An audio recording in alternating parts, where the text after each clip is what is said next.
The psychological reasons small habits beat big motivation. Have you ever felt so fired up to change your life? You watched one video, wrote a whole plan, told yourself, "This time is different." And 3 days later, you're back on the couch, wondering where that fire went. If that's you, here's the first thing to know. It isn't because you're lazy. It's because you were relying on the wrong thing entirely. Turns out there's a name for this trap. Psychologists have studied it for over a century. As far back as 1892, when William James described human beings as bundles of habit, arguing that most of our daily actions run on autopilot rather than conscious willpower. More recently, researcher Roy Baumeister's 1998 work on ego depletion showed something important. Willpower behaves like a muscle that gets tired with use, not an unlimited well you can draw from all day. So if you've ever felt like your motivation runs out by the afternoon, that's not weakness. That's just how willpower actually works. Let's break this down. Every habit you have runs through a loop stored in a part of your brain called the basal ganglia.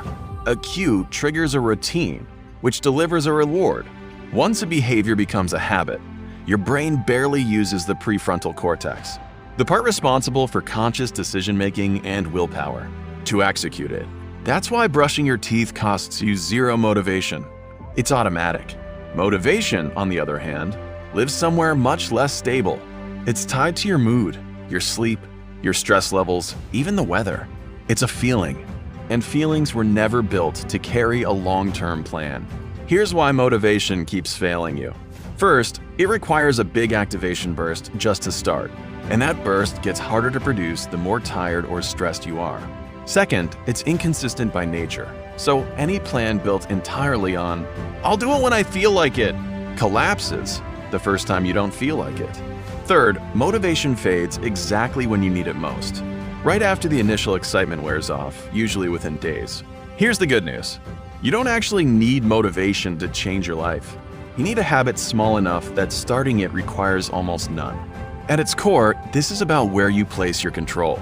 You can't control how motivated you feel on a random Tuesday, but you can control how small you make the first step. And that's the lever that actually works. So, what can we learn from this? That the people who just have discipline aren't running on more motivation than you. They build habits so small, they didn't need any. Let's get into how. First, shrink the habit until it's almost impossible to skip. Not exercise for an hour. Put on your shoes and step outside for 2 minutes. The goal isn't the workout.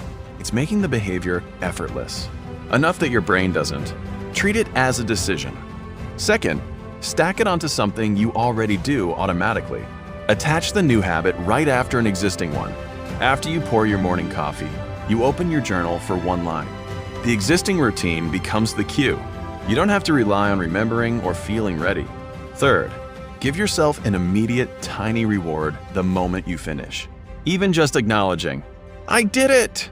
This reinforces the loop and helps your brain register the behavior as worth repeating, long before the big picture benefits show up. And fourth, reduce friction in your environment.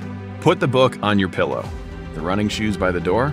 Every extra step between you and the habit is a chance for motivation to lose. Here's an analogy that might help. Motivation is like a lighter flame, bright, fast, and gone in seconds.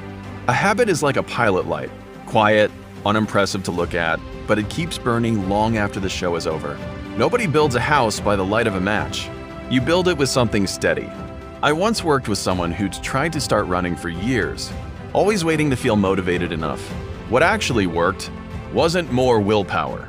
It was cutting the habit down to just putting on running shoes and walking to them. End of the driveway. That's it. No pressure to run. Within 2 weeks, walking to the driveway had turned into an actual run, without her ever having to. Feel ready. First. So, let's recap. Motivation isn't reliable, and that was never your fault. It's simply not designed to last. But habits, even absurdly small ones, are something you can build regardless of how you feel on a given day. Shrink the habit, stack it onto something automatic, reward it immediately, and remove friction. You are not alone if motivation has let you down before. It lets everyone down eventually. The people who keep going aren't more motivated than you. They just stopped waiting to feel like it.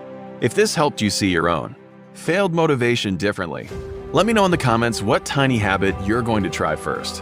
And if you know someone stuck waiting to feel motivated, send this their way. See you in the next one.